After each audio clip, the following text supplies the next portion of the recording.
1952 সালের 21 ফেব্রুয়ারি ঢাকার রাজপথে রফিক, শফিক, বরকত, জব্বার সহ নানা অনেক শহীদের তাজা রক্তের বিনিময়ে আমরা এই ভাষার মর্যাদা রক্ষা করেছি।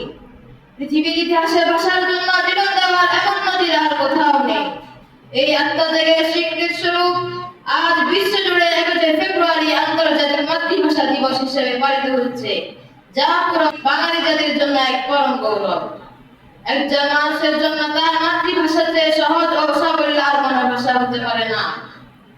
শিক্ষা, সাহিত্য ও দৈনন্দিন জীবনে আমরা বাংলায় যেভাবে নিজের আবেগ, অনুভূতি ও চিন্তাকে প্রকাশ করতে পারি, তা অন্য কোনো ভাষায় পুরোপুরি সম্ভব নয়। শিক্ষা অর্জনের সবচেয়ে সহজ মাধ্যম হলো মাতৃভাষা। যখন একজন শিক্ষার্থী নিজের ভাষায় বিজ্ঞান, গণিত বা ইতিহাস পড়ে, তখন তার মেধার বিকাশ ঘটে সবচেয়ে দ্রুত। বর্তমান যুগে বিশ্বায়নের কারণে অন্যান্য ভাষা যেমন ইংরেজি শেখা জরুরি হলেও আমাদের চিন্তা ভাবনা ও মৌলিক জ্ঞান চর্চার প্রধান ভিত্তি হতে হবে বাংলা। বাংলা ভাষা পৃথিবীর অন্যতম ধনী এবং মিষ্টি ভাষা। রবীন্দ্রনাথ ঠাকুর এই ভাষার সাহিত্য রচনা করে নোবেল জয় করেছেন।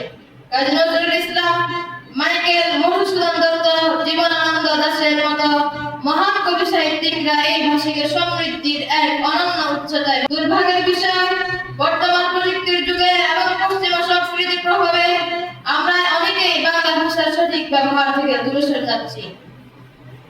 বিকৃত উচ্চারণে বাংলা বলা, কথায় কথায় অপ্রয়োজনীয় বিদেশি শব্দ ব্যবহার করা কিংবা নতুন প্রজন্মের মাঝে বাংলা ভাষা ও সাহিত্যের প্রতি উদাসীনতা দেখা দেওয়া অত্যন্ত উদ্বেগজনক। আমাদের মনে রাখতে হবে, ঘরে বাইরে শিক্ষা প্রতিষ্ঠানে ও কর্মক্ষেত্রে বাংলা শুদ্ধ উচ্চারণ ও সঠিক বানান ব্যবহার করতে হবে। আমাদের সন্তানদের বাংলা সাহিত্যের গৌরবময় ইতিহাসের সাথে পরিচয় করিয়ে দিতে হবে।